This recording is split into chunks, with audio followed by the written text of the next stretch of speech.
It Okay, it's says recording now. there we go. I just clicked record. Awesome. All right. So you are now a host. All right. All right, at least temporarily. Recording. Thank you. Thank you very much. That's another thing. If you want documentation of your blabs, remember to record. It will send you, once it's finished recording, it will send you a link to this, and you can repurpose this for not only the video to put on a YouTube channel. A lot of people do their podcasts this way, so you can take the audio and also have a separate podcast. Always use repurpose your video, repurpose your products for several platforms. Sorry, Durham Skywriter, go ahead. That's okay. Good morning and hello, everybody. I'm Patricia A. Murray. I actually started out traditional, with a printed newspaper and doing cable access TV and radio. But now I'm just about totally using social media and online. So my what I call Durham's online community newspaper, the Durham Skywriter, is totally online. It's an interactive website. Although it's a monthly, I update it every day. So that's really fun. I use social media with Facebook Live. I make my daily announcements with Facebook Live. I also use a lot of Twitter, and I just send out all kinds of different, however, the best way I can put out the information, I'll use it. Facebook Live, Blab, whatever. Also, I do an interview show called TV Skywriter. I use Blab, and then I repurpose it by putting my show on YouTube, and it also airs on cable access television here in Durham and next door in Chapel Hill. Fantastic. So let me ask you guys what you're seeing in terms of the space, in terms of people of color getting involved. So you can see me. In terms of people of color getting involved in live streaming, what are you seeing, and are you noticing any trends? We'll start with you, Tiffy. I think it's awesome, mainly because it gives us a voice. I know that I started in filmmaking, and it's extremely hard in filmmaking and screenwriting, and then I kind of decided to make opportunities for myself, and I think live streaming allows you to do that. On top of that, you're connecting with people from around the world, and the main thing is it does just, in fact, give you a voice. And the trend that I'm seeing is a lot of creativity, whether through live streaming or other social media platforms. I think people of color are really taking and making it their own and creating their own opportunities, where it's like, the saying, be so good they can't ignore you. That's kind of the way that live streaming and social media is taking its direction for minorities. Fantastic. Dr. Vibe, your thoughts?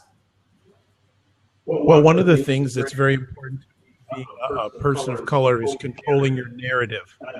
And I believe right now with social media, especially with platforms like Blab, this is probably the greatest time in the history of the world and the history of communications for people of color to control their narrative. So I'm seeing a lot of people getting in. I have a bit of a concern with some of the content, but it's good to have people come in, because with everything you're going to have a good, bad, and ugly. But I'm certainly seeing a lot more good than bad and ugly. Fantastic. And Durham Skywriter, your thoughts, please. Well, I've seen a lot of African Americans starting to use these different platforms. But because I'm from Chicago and I'm from a very ethnic town, I really like to encourage more than just the regular Black folks using these platforms. I'd like to see more Latinos. I'd like to see the different white ethnic groups, Poles, Lithuanians. In Chicago on cable access TV, just about everybody's got a show. There's Jewish shows, there's the different types of Muslim shows. And very often when it comes to even social media, those of us who are doing media very often leave it to the different ethnic groups to promote themselves. So we kind of ignore the Latinos, we ignore the different ethnic groups. And I really would like to see more of them taking control, getting out there, getting the word out. And those of us in the media need to take the reins and also pay more attention to them, and not just, very often you see it in Blab, people form these little cliques, you see it on Periscope, and I think we really need to stretch out more and see more and more different types of people out here using these platforms, because the best thing of all, they're free. Absolutely. Where are we time-wise? 2 minutes. Okay. The first 10 minutes. Okay, so I'm going to ask you all one more question, and if you can quickly answer that. Where do you see the future of these platforms going? I know that's a heavy thing, but you all are heavy users. So I think that you all are in a position to talk about that. So where do you see the future of that? And then particularly for these people who may be lay people, where do you see that going? We'll start with Tiffany.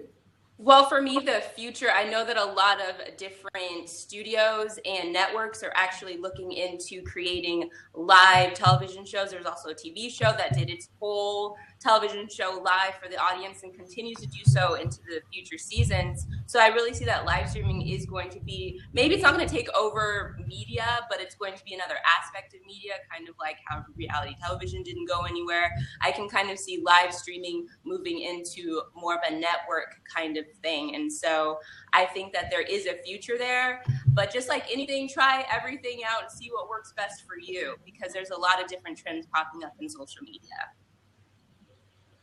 Okay, fantastic, Dr. Vibe. And thank you for letting me know there's feedback coming through on the mic. It's the mic situation we have. And if I move it, it probably will, I think I have a little bit of latitude. Oh, it's because there's a mic right there. So let me face it away from there. There we go. All right, hopefully that's a little bit better. Dr. Vibe, same question for you. Yeah, I think that it's only going to grow, but as one of my associates online, Parrot_Dome, there can be a cost in regards to privacy. So we really have to be careful with how much control the media has, or the distribution areas. Like you did use an example of Facebook domination. Well, one of the ways that Facebook dominates is they keep a lot of information on you and what your habits are. Same thing with a Google. So I definitely see that it's growing, but I would say use it wisely and know what you're doing before you do it. Because if you go in, it's just like driving a car. If you don't know how to drive a car and you go out there, you could get in a little bit of trouble, but it's certainly going to grow. People like ourselves that are in this conversation, that are in the room there and are watching, we have to realize that we have a responsibility, and I know most of them have a responsibility and a commitment to do it right, because others are looking to us to educate them. So I think you have to be very aware of the responsibility and the privilege that we have right now, and don't abuse it, because it will affect many, many others, not only today, but for years to come. Absolutely. And Durham Skyrider quickly, and then we will switch out for the next. Oh, sure. Okay, I see social media totally blowing up. Now, as a person who's in the media, I'm the smallest media outlet in my area, but I'm the most clever because I'm using everything out there. Now, I see the big boys, the big dailies, and the TV stations, some of them leaped onto Periscope and some of these other platforms and then retreated. I guess they didn't get I guess people weren't weren't watching enough in terms of numbers. So they have retreated. So I'm saying that people like me, the little folks, the people who are out there, the citizen journalists and people who are nonprofits, all the different ethnic groups and whatnot, they can really get their voices heard if they learn how to use these platforms and learn how to use them together, not just one platform, and certainly not all the platforms, but target certain ones to use in tandem to really get your word out. Social media is it. Social media is it. The last word from Durham Skyrider. So Tiffy, Dr. Vibe, and Durham Skyrider, thank you. I'm going to click you out. Stay in the room because there may be questions for you later on, okay? So The next three that I mentioned, Ava Laura, Fitz, and Michael Haynes, I'm going to click you out. So don't go anywhere, guys, though. So this is, you can kick people out of the room. And sometimes you need to kick people out of the room. This person, no.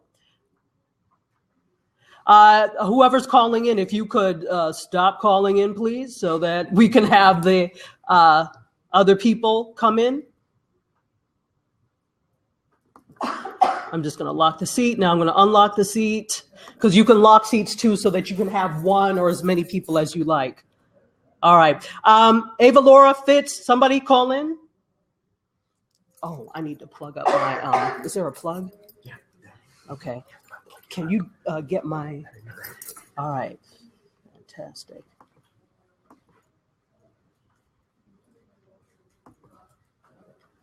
Oh, hey, okay. Hey, Ava Laura, how are you? Good, how are you? Can you hear me okay? I'm fantastic. Fitz is in here? All right, Michael Haynes, great, thank you. I think I heard an echo. Yeah, I do. Yeah, you do. It's my mic. Sorry. Okay. Should I try earphones? Will that help at all? Yeah, that should help as well. Thank you, my love. And is Fitz in here? I don't see him. I see him. Okay, so Marcel, hold on. I'm going to get Fitz. Maybe we can. Oh, there he is. Okay. Yeah, there you go. All right, Fitzgerald. Hey. Hey, how are you? I'm good. These are the next 3 people that we're going to have. Why are you so tame? You know what you need to do for me, Fitz, right?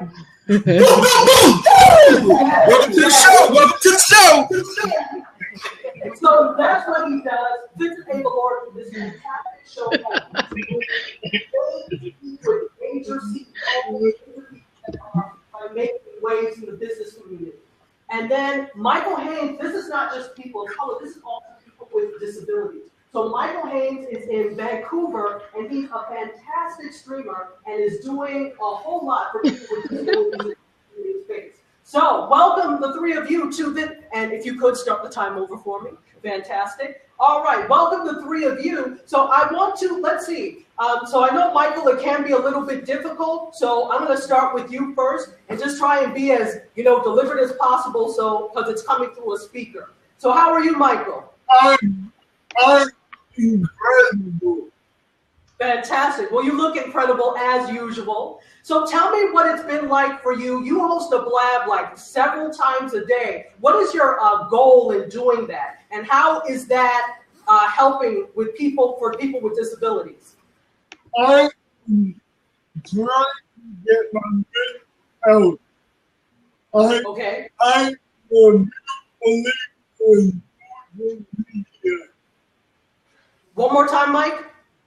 Pardon me. What you say? Oh, I'm sorry. I said if you could say that one more time. I'm a real believer in media. I don't know. I'm getting feedback. Hold on. Just type for a minute. Let me go to Ava Laura. Ava Laura and or Fitz, talk to me a little bit about what it is you do with Boot to Boom. I guess I'll start. Yeah, go ahead.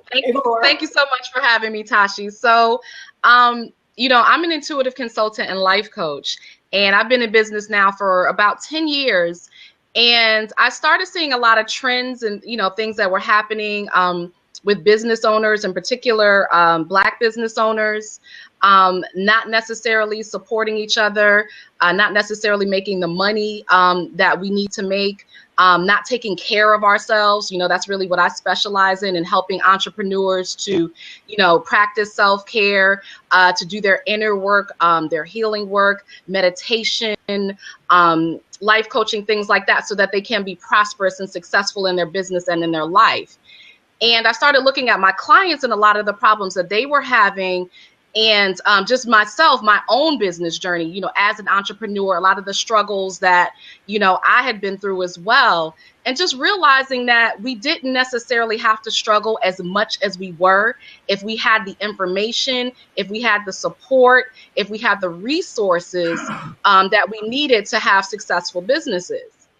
And we're also in this stage now where there's so many coaches, there's business coaches, there's life coaches, there's, as Fitz will say, here a coach, there a coach, and everybody's saying, oh, you can make 6 figures. Oh, you can make 7 figures. You can be a millionaire, all of these things.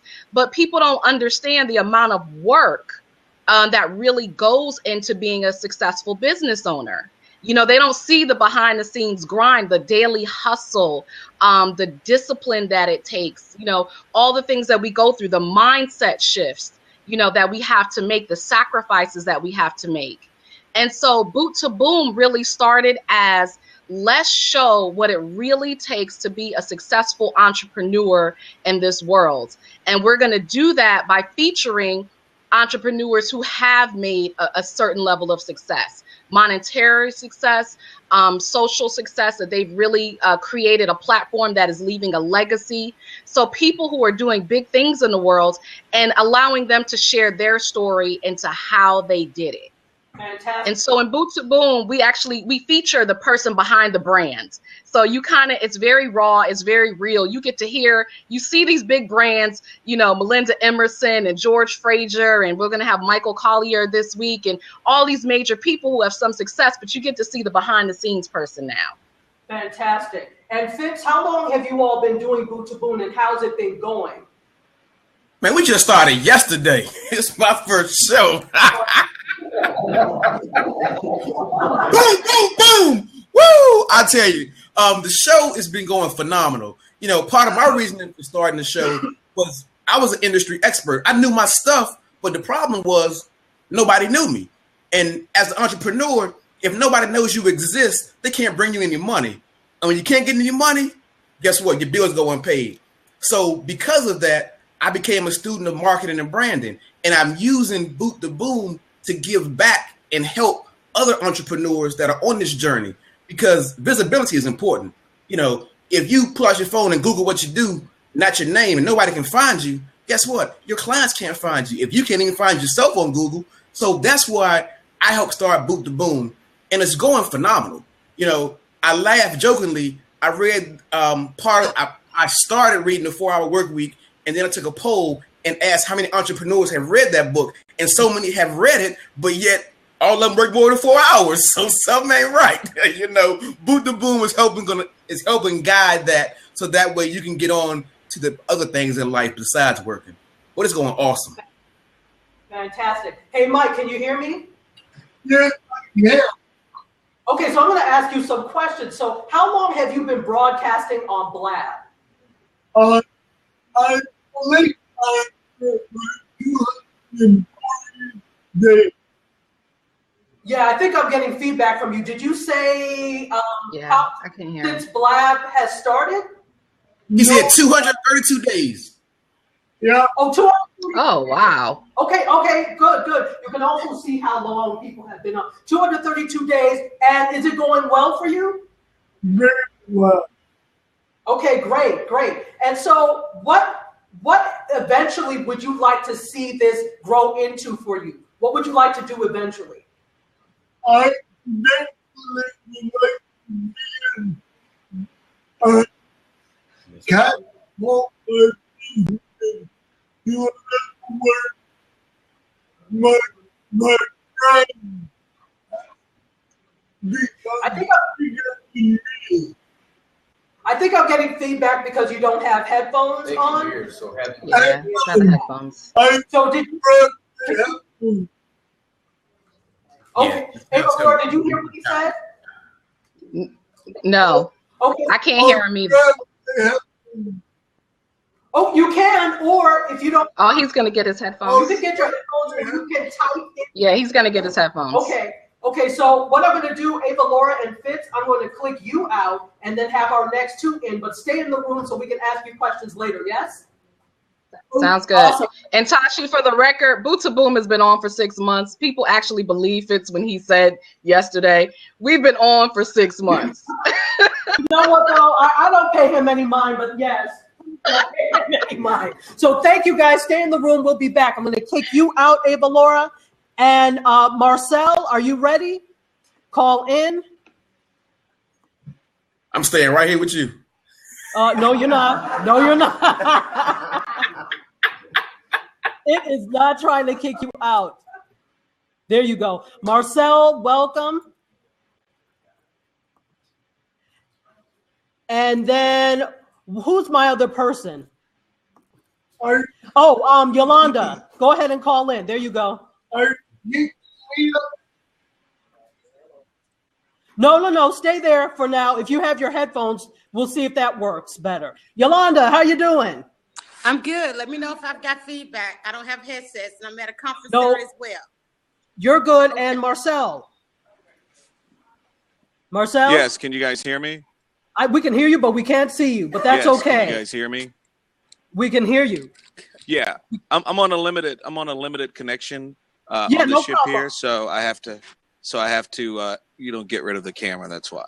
Yeah, no problem, no problem. So, guys, Marcel does some wonderful stuff on Blab, on Periscope. He live streams all over the place. And Yolanda does dryerbuzz.com, which is kind of like a live news site. And she's also on a radio station in Atlanta. How are you guys? We're good. Can you hear me? Okay, good. So quickly, Yolanda, tell everybody what you do, and then followed by Marcel. Go ahead. Okay, hello everybody. I'm Yolanda. Most people know me as @DryerBuzz because I've been the 14-year editor of DryerBuzz.com. 20 years blogging, 30 years helping to close the digital divide and introduce the world to social media. And I'm also the author of 27 Answers to Create Buzz. Fantastic. And Marcel, go ahead. A 25-year radio veteran who currently I'm trying to bring some of my radio friends like Tom Joyner, who just left terrestrial radio, Michael Baisden, Rick Party, some of these guys into the fold and bring the internet part of broadcasting to them. At the same time, I found a way to monetize on the internet differently from the model that we've been using that most people use, and had or have a lot of success with that. Fantastic. And can you talk about that really quickly? Because I think the big thing about social media is finding out how to monetize that. How have you been able to monetize that, Marcel? Well, being in terrestrial broadcasting for over 25 years, and as you know, broadcasting essentially has been monetizing principally the same way since the start of radio before TV.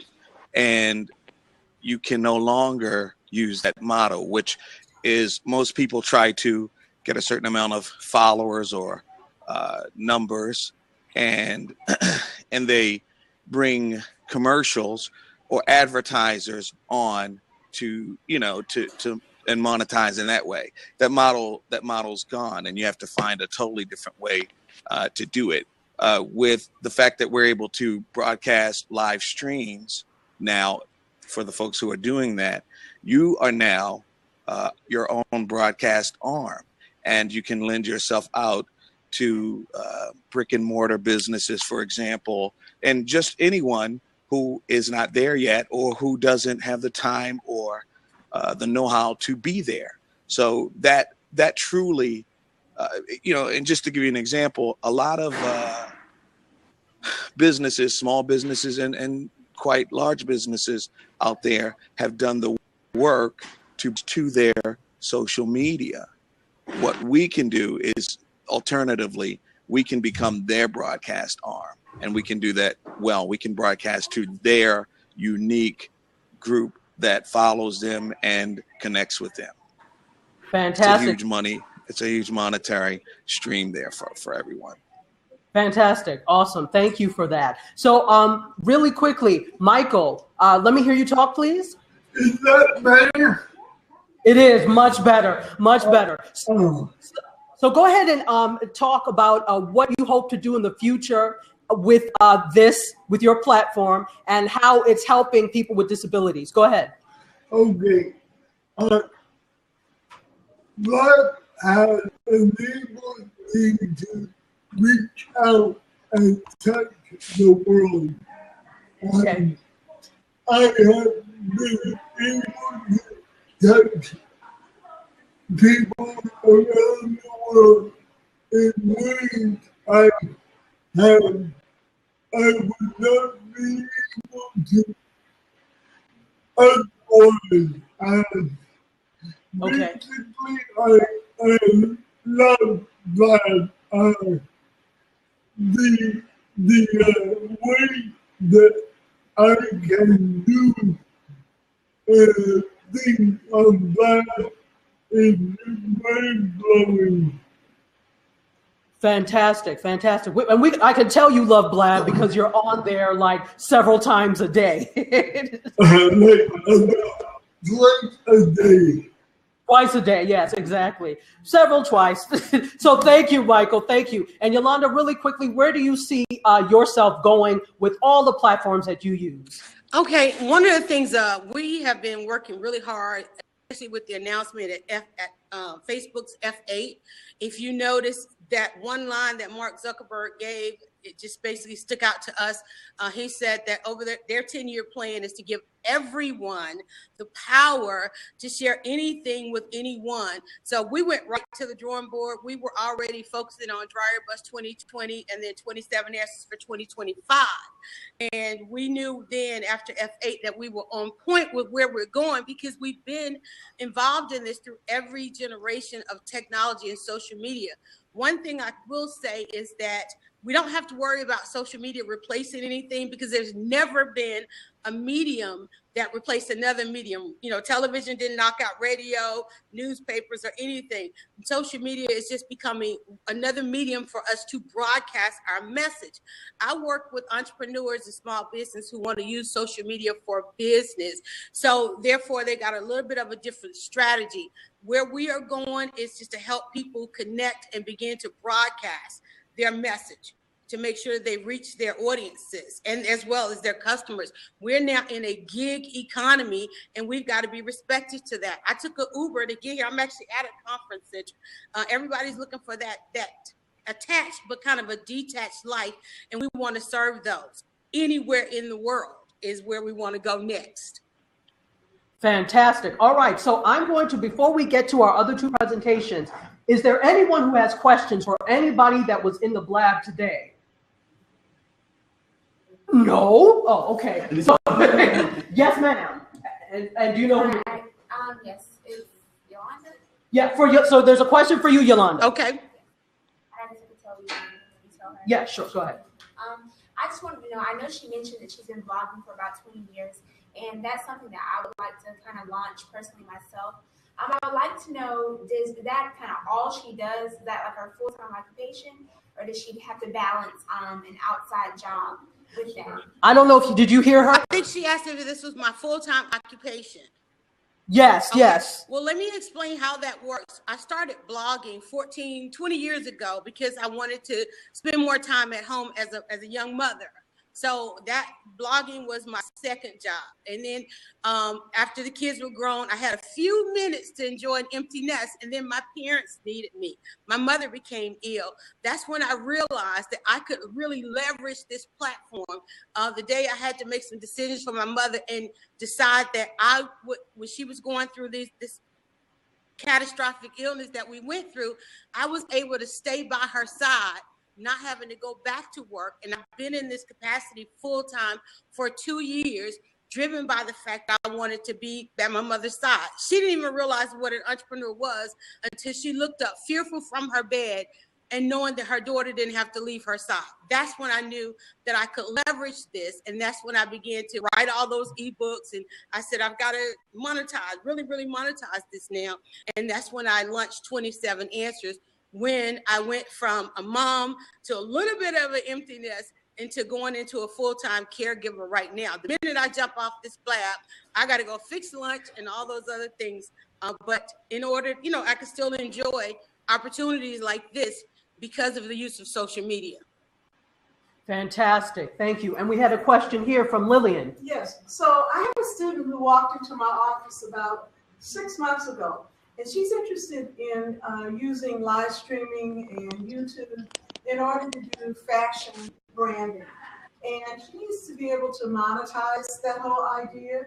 And so I'm in a traditional journalism program. And, honestly, we don't talk about this kind of issue very much. So I'm really happy to hear you talk about this. So can you tease out this idea of monetizing this? Because that's actually the issue here. Like she could pick up on some of the issues that you're talking about in terms of delivery here, but how do you, deal with details of monetizing it? That's what I'd like to hear about. Right.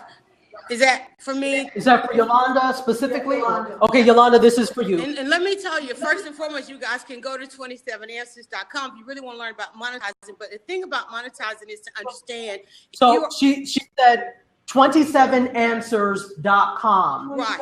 What you need to So the understand. number 2, the number 7, and then answers. I'll type in the blab. What you need to understand, if you're going to use social media, either you're going to use social media as a consumer, or you're going to use social media as a business. When you're thinking about monetizing, you need to ask yourself, am I building an audience base, or am I building a customer base? In the blogosphere, I was able to build an audience base. So I had to manage my numbers. I could then take those numbers and pitch them to either brands or businesses, depending on my niche. And therefore, over the past 14 years, I had what was called an underwriter, somebody who wanted the data from me engaging in social media, okay? Traditional data, meaning how many females did I talk to? How many males, how many millennials, how many in this age group, this sex, and those kinds of things, right? But now in social media, we have something different called the new school data, where people want to know, well, what do they like? Not only do you want to talk to women, but women who like what? Women who do what? Men who do what? Even though my website was called dryerbuzz.com, I had a large male following because it was a news and debate site, not necessarily a hair site, right? So you got to ask yourself two things if you're going to engage in social media. If you're going to build an audience base or a customer base. Now, of course, we know a customer base is going to monetize itself based on the product that you offer. Fantastic. Thank you. Okay, so can we hold that question to the end? Or no? Oh, I still have 1 minute? Okay, good. All right, so I still have 1 minute with them. Go ahead, sir. Come on down. I need you to run like it's The Price is Right. Here we go. Okay. Yeah, no, you're good. So just step over this way. And who is this question for? Or is it? This is for anybody who would like to answer. My name is Marcus Caceres. I'm a student at Prairie View A&M. My question is, you said you've been blogging for 20 years, Yolanda. How do you choose your topics? How do you stay relevant to keep your viewers? Did you hear that? How do I stay relevant? Well, yes. We kind of have we function pretty much, we program our blog pretty much like a television or a radio station, right? So we have the niche. One of the things that when I came back to blogging, I brought an international audience with me from internet radio 20 years ago, and they wanted to know what it was like to live in Atlanta. So I knew that I needed to blog about moving to Atlanta, visiting Atlanta, living in Atlanta, and events in Atlanta, right? And then we added on, decided what do we want to be the voice of, as far as advocacy. Well, justice was always an issue. Some of the headlines, one of the first headlines we had was Columbine. And so we, justice issues are always out there. We do a live stream called Ask a Lawyer. We now moving into the broadcast arena. We still follow behind an editorial schedule. And we put out an editorial schedule each year as to what we're going to talk about and what we're going to feature. And therefore, we get invited to cover those types of events. Thank you. Thank you very much. Okay, so great. And who is your question for? This is for Michael. Yes, Michael, you have a question? Michael, I'm working with a group of Parkinson's patients who want more connectivity to entertainment. Is there anything that you could suggest that would help them move in the direction of Blab? Did you get? Oh, go ahead. Well, basically, they are they computer literate? Hey, I was doing a live stream promoting the center. Oh, that's nice. Trying to. Are they computer literate? Do they know anything about computers? Do they know anything about the disease? Say that again, Michael. Sorry. Do they know anything about computers? Oh, do they know anything about computers? Computers. Do they know anything about computers? Yes. Yeah, they do. Do they know anything about Blab? Do they know about Blab? No, but they'll be learning soon. They'll be learning soon, she said. On that all they need is a Twitter account. Fantastic. Okay. Thank you. All right, guys. So we're gonna get to the other two presentations that we have. First, before we stay in the room, guys, because there might be stuff afterwards, and there's two other fabulous presentations. So can we clap, please, for the people that were in black? Because they all did a fantastic job. Okay, so we're gonna keep going with what we have. So if you need to click out, don't feel bad. You can click out and hang around in the room side of it. That's okay. Huh? Yeah. Oh yeah. Yolanda, you gotta fix lunch. So we're just gonna go ahead with the other two presentations, starting with our dear friend Victor. All right. Okay. All right. Hello, everyone. My name is Victor Evans. I'm at Walden University and also at Seattle University and Highline Community College. So I am here today to talk about queer youth and how they use second screening when it comes to creating a space and community for themselves. So I'll make it quick so we can have questions because I'm fascinated by this as well. So, but definitely, if you have questions for me, you can always see me later. But basically, I want to talk first about second screening in general and why that's become such a huge topic among particularly television executives and producers, because they're trying to find out what people are doing as they're watching TV. And they're using it to get people to watch television at that time, because that's when second screening happens the most, is when people are able to actually watch the show, like Scandal. Scandal has a huge second screening following. And people are like tweeting or on Facebook at the time of the show. Same thing with How to Get Away with Murder, Walking Dead, another big one. So basically, Nielsen did a survey about trying to determine how people are using the second screen. And was it for a distraction, or if they were really trying to engage more deeply with the content, as well as what social aspects were going on with it. So they came up with a few things. So they found that, you know, obviously people were using laptops, smartphones, tablets while they were watching TV.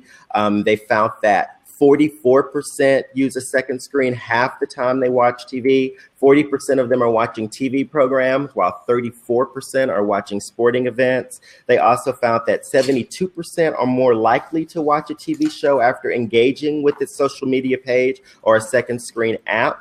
Other people are using their tablets, about 39%, or their smartphone while they're watching TV once a day, and 51% are using the social networks with others while watching the same show at the same time. So, you know, and then they found that Facebook was being used more over Twitter, and they even found, I thought this was hilarious, in movie theaters, 24% are tweeting and posting while they're in the theater. Yeah, so much for the whole no cell phone thing in the theater, right? So even that's going on. So 60% of Americans, you know, obviously own a smartphone. 53% of those people are using their tablets and smartphones, 52% their smartphones while watching TV. So I'm just saying all this to say that there's a lot of people out there second screening. So what does this mean for the gay and lesbian audience? Well, GLSEN, Gay and Lesbian Straight Education Network, did a study about how gay youth use the internet, and they found a lot of interesting things. So I'll just quickly sort of go through this, but you know, they found that in terms of support, online friends were more important for LGBT youth as they were coming to terms with their identities. The internet sort of created a place for them to explore their sexuality without the risk of feeling like they were going to be victimized or lose their friends. So that means gay and lesbians in general are online and using it for support more than non-LGBT people. The youth were also, who were not out to peers, were more visible on public spaces, and they were more open about their identities, being open in those online spaces, when I say public online spaces, rather than in person. So they found, because of this, that the online spaces were more crucial for the LGBT youth, particularly those who didn't feel safe or comfortable and didn't have friends who knew about their sexualities. Then they said that overall, 62% of the youth had used the internet to talk or to connect with other LGBT people. They found that connecting with other LGBT people online was common among youth who didn't have other offline venues to connect. And they found that without the internet, their connection to the LGBT people and potential of sources and support were substantially diminished. So that was important as well. And then half of the LGBT youth said that they knew at least one online close friend where they felt like they had a meaningful space and support where they could go to when they needed to reach out to someone. And they were more likely to have closer online friends than non-LGBT youth. So I'll skip through. These are just kind of some other things. So that brings me to the second screening. So now we've seen what second screen is about. Now we've seen how gay and lesbian youth particularly are very inclined to use second screening because of the issues that they're going through at that time and because of the limited resources that they might have. So how does second screening play into what they're doing with it in order to find that support? Well, there were a number of shows that I found when I was doing my research that had a larger population of LGBT youth using them. And one of them was Teen Wolf. Just curious, anyone here watch Teen Wolf? Okay, probably not. All right, so the demographic is really young. I mean, yeah, it's MTV. But obviously, when you're gay youth, that's a big deal. And Jeff Davis, who is the creator of Teen Wolf, is a gay male. And so many of his, well, all of his shows very much have gay characters and they have large storylines. And so it's very much just a natural part of the show. And so therefore, when you go to their Twitter, this was the picture of their Twitter page, you will see tons of comments about the characters, particularly the gay characters, and a lot of the gay youth talking about what was happening. And I'm going to show a quick clip of that when I talk about YouTube, as a matter of fact, because these characters are, Teen Wolf kind of has a large following among the youth in general, but among the gay youth, because the storylines are so prominent, you'll find a lot of tribute videos to them and talk. So we'll talk more about that with YouTube, but this definitely is a place on Twitter that you can go to and find a lot of gay youth talking about what's happening on the show, what they like about the characters, what they like about the relationships, and those types of things. Other things on Twitter that I just kind of pulled down was like Days of Our Lives had like the first daytime wedding on there, and this was taken live on the day of the wedding. And so I was able to see what they were tweeting as the wedding was happening. So again, you could see a space here where they were actually talking about, the first dance and, Deidre Hall officiating the wedding and the cake and the confetti, like everything having to do with the wedding. They were outlining and talking about it. So another place where they go to find this kind of support actually during the show. Same thing happened with Glee when Kurt and Blaine were breaking up. It was another big deal. Everyone was online talking about it. Again, showing the second screening and how they're creating this place, and and everyone's using the hashtags Kurt and Blaine and oh my God and no, don't break up. All of those sorts of all of those sorts of things, but still allowing people to be able to connect with one another and share support, which can be important. YouTube is a big place where, for instance, this is a video, and I don't know if it'll play here, but I can kind of talk while it's playing, if it does. Oh, okay, it is. So you'll see, like if you just type in Corey and Mason, because they're the gay characters on Teen Wolf this season, you'll see so many of these tribute videos where they put it to music and they like show their whole evolution of their relationship and they put in little commentaries about it. And then if you go down and look at the comments, people all write in about, what they like about the relationship and how they thought it happened. And they're so happy they got together. And so again, these tribute videos are a creative way that they come together to create this kind of community and support. And this is just an example of one. It's just different clips of them together, and technically this is kind of a whirlwind thing. I know you don't watch the show, but they're kind of not supposed to be together because one's a chameleon and he's and one's kind of the werewolves, and they're not supposed to like each other. But of course, it's like Romeo and Juliet. You know what I mean? They're not supposed to be together, but they are. And so all this drama kind of plays out in this. I know. Well, I'm a big nerd. I love people. Okay. That's okay. Okay, and so, but another thing, like a show like Vampire Diaries, which has gay and lesbian characters as well, they actually do a show that does nothing called The Rehash, and it does nothing but show what people have tweeted during the actual show itself. So this is another way Second Screening is bringing people to YouTube and to they actually put this on CW.com as well, and you can go and CWTV.com, I think it is, but you can go in and look at this, and the whole show is just them rehashing what everyone hashtagged during the actual show itself. And we see this with many shows. Walking Dead, they have the whole show Talking Dead that does the same thing. And so you can definitely see how, they get online and they watch these and they hash and they talk about what people are saying. And because they're gay characters, there's a large gay audience as well. So this is just another example of that also. So I'll stop there. Fantastic. There was a lot going on there. So we're going to go to our next question. How do we change connections? Oh, yeah, here. So can you unplug it for me? She has HDMI. We'll just do that. Yeah, don't unplug the wrong one now. Yeah. Where are we? HDMI. This one? No, this one, right? Yep, here we go. You got it? Oh, no. This top one. Actually, Or no, it's the bottom one. Here, no, careful. I always love it when the professors have to do the I check know, in class. Okay. Let me get the so our next see, you keep messing this, you're gonna Sorry. There we go. It's Here we this go. one. All right. Okay. So our next presenter and our final presenter is Maria Hawkins Williams. No, Williams Hawkins. I always do that. Sorry, Sarah. Maria Hawkins Williams, and she is going to go ahead and do.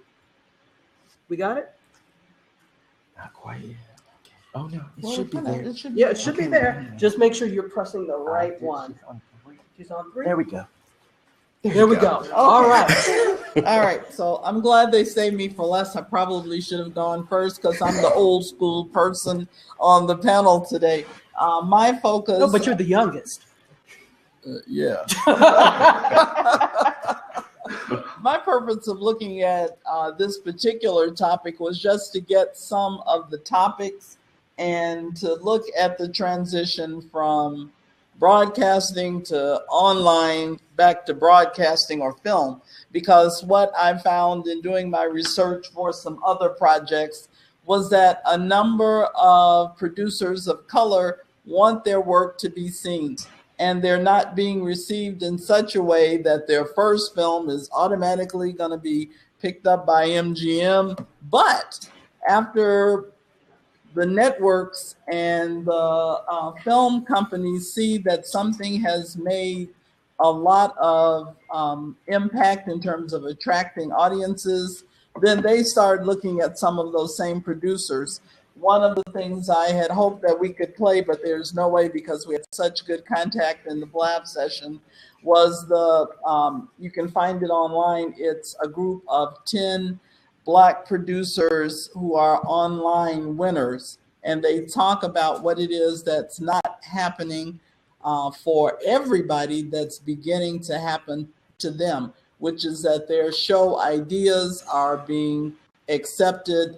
The producer of the Awkward Girl series has talked about nobody thought that was really going to be so hot, but now she's in the midst of making films that will be received, and there are a number of groups. So I kind of looked at just some basic things: broadcast inclusion of ethnic orientation lifestyle is definitely up. I was surprised at the number of festivals that PBS has started offering, because they want to make sure that they are not leaving out any ethnic or orientation group or lifestyle group that wants to be included. The fact that they had 1 million streams, and they talked about the number of awards that they are giving out, and it's like Alaska, lots of states that we don't think about so much in terms of what they might be offering. They're definitely reaching out to their audience members to see what stories they're trying to tell. I listed Netflix because of its international outreach, but Hulu and YouTube do a great job of trying to also get some of these new producers from just streaming on YouTube, but also to getting them over to a larger market. And I guess that's going to become passe, because if the broadcast industry doesn't pick up, Hulu and Netflix might become the larger market.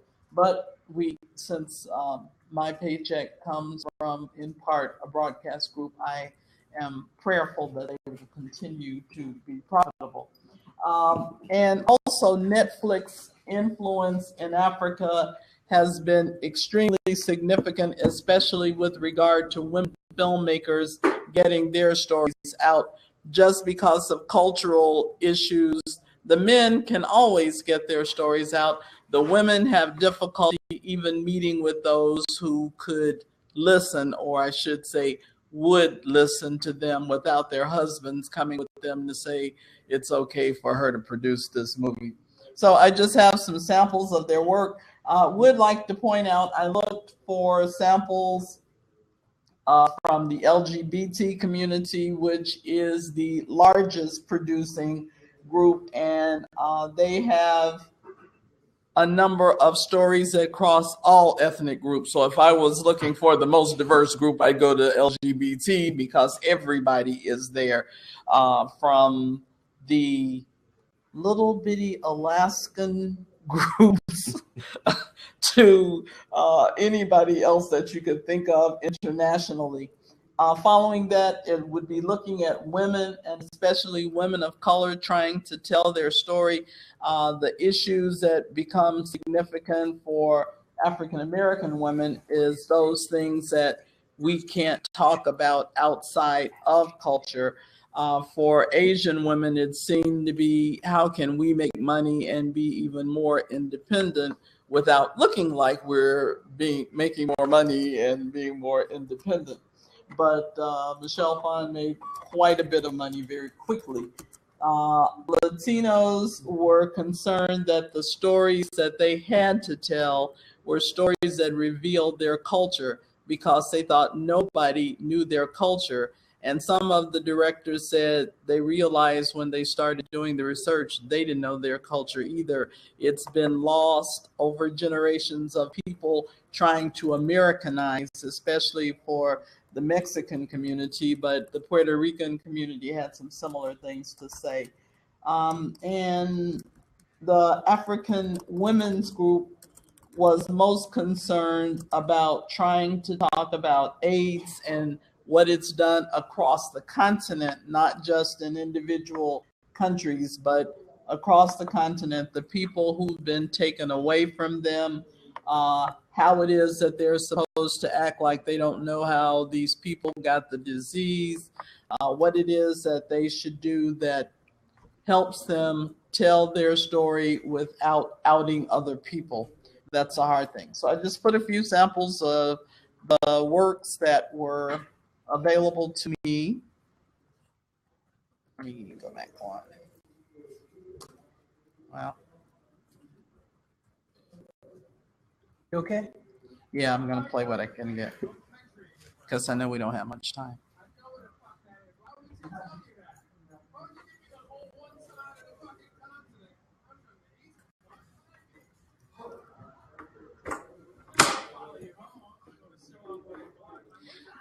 While we're trying to get the volume, huh? Oh, here you go. one of the issues that was always a concern is that people of color often said that the things that they want to play, they can't play on commercial television. Some of them can play what they produce on cable, but they're not sure of what it is that we should say outside of culture.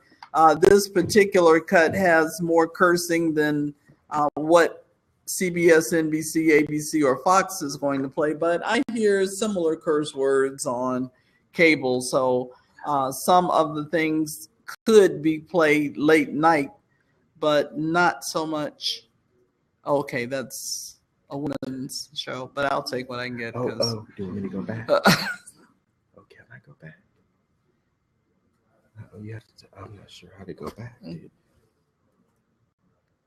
Okay, see if you can click the start button. Yeah, right there. There you go. It only takes 12 professors to start one video. It's too much education. That's the problem. There you go.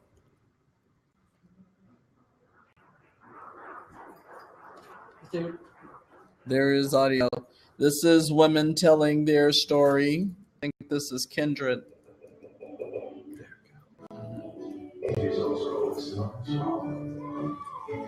First, my baby almost comes arrested. Now the lettuce in a town. What is going on with our girls? Did they tell you to keep me? Trouble is my middle. I'm not asking. You need to get.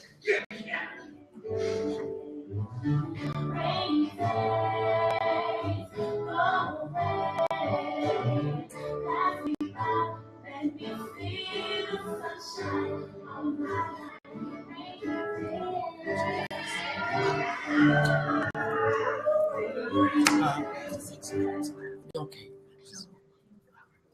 Okay. All right. Kindred is a show where 6 women after graduation get a chance to look at their lives. They have tried to steer clear of we're going back to the lowest income level, we're going up to the highest income level. They're college educated women, and there are a number of college educated women in the Black community. So they just wanted to look at issues that they face. They don't all have family members who are college educated, and they don't all have family members who are rich. They have male problems. That clip from their trailer shows addressing lightly the gay members of the family who had not been out. So they try to deal with a little bit of everything. Punani Diaries, this one looks at celibacy in 2016.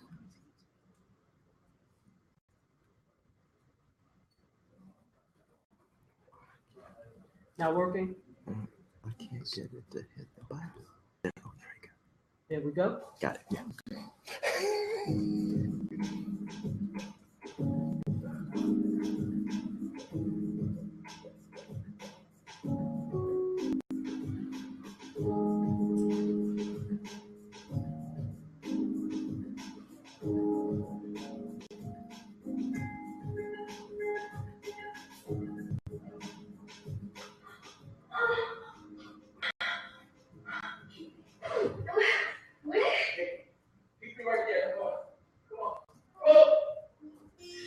That was the other woman that didn't even know it. Do you really want to know what your problem is? You have a tendency to get attached too soon and to the wrong people. Of course, those are yours. Why else would they be in the living room, stuck in the couch, deep under the cushions, with a matching problem? And how do you know you get so attached? Hell, you give it up too soon. My heart. The Punani girl. Make this dumb stuff. Thinking about that? Oh, not every woman wants children.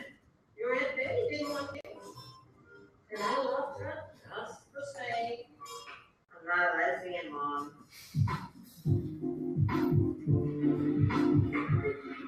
No, you weren't on the list. Don't. I told you. Take it, shut it.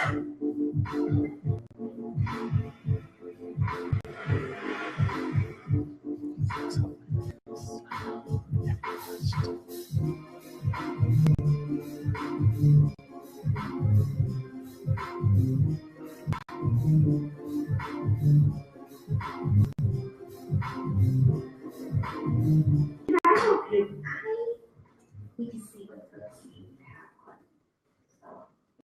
What was that, dear? Spell it. I'll just go with her.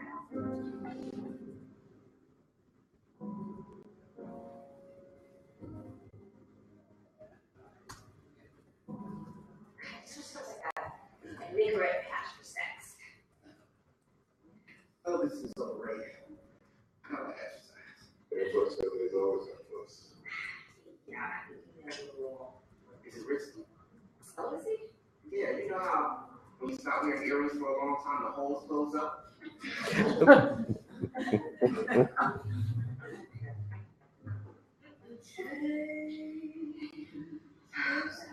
According to the celibacy of Fashion Journal, diaries are also 20th century, so I have to send it to blog. Oh, hey, thank you. 6 hours ago, this is your day. He's African. He's gonna torture it. Girl, wore my ass out. So how is that whole celibacy thing? Great. 27 days and counting. You hang in there. Here you go, dear. Celibacy. About or choice. Most likely based on poor choices, years of promiscuity. Today was a rough one. But I think the celibacy thing is a good idea. I almost got off track, but that's up to you.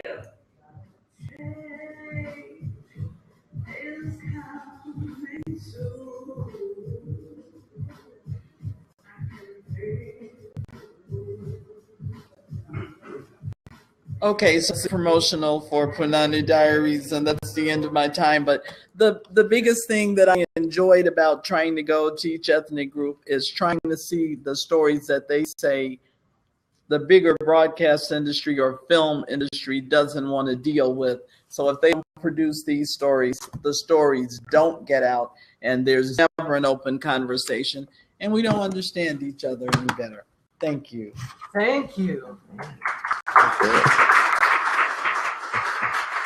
So, folks, this actually brings us to the end of our time. We had one more panelist that it really interesting. He just got to his hotel. I don't know if he's going to be able to do this. He actually has a ministry, a church specifically on Periscope called the First Church of Periscope, and his whole ministry is live streaming.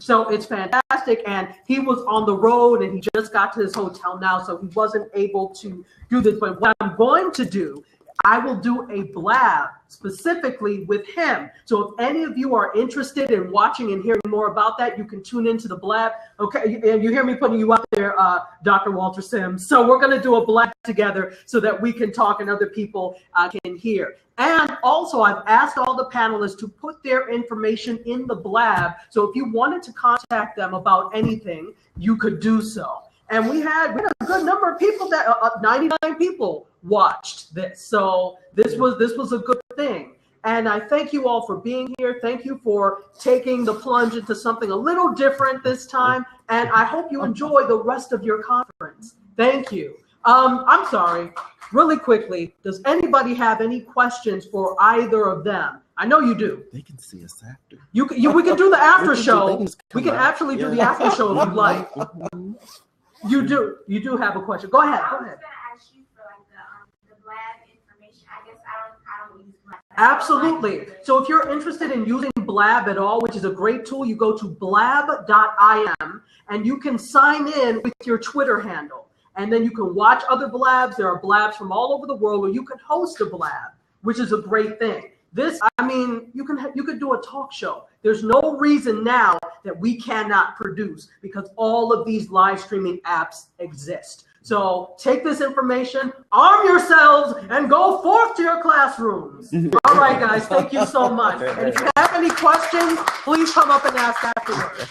And I have to say thank you to the blabbers, everybody that was in the side chat. You guys are awesome. If you have any questions, you know I'm at Tachiada, at Tachiada, and you guys are awesome. Thank you. Bye. I'm going to stop recording.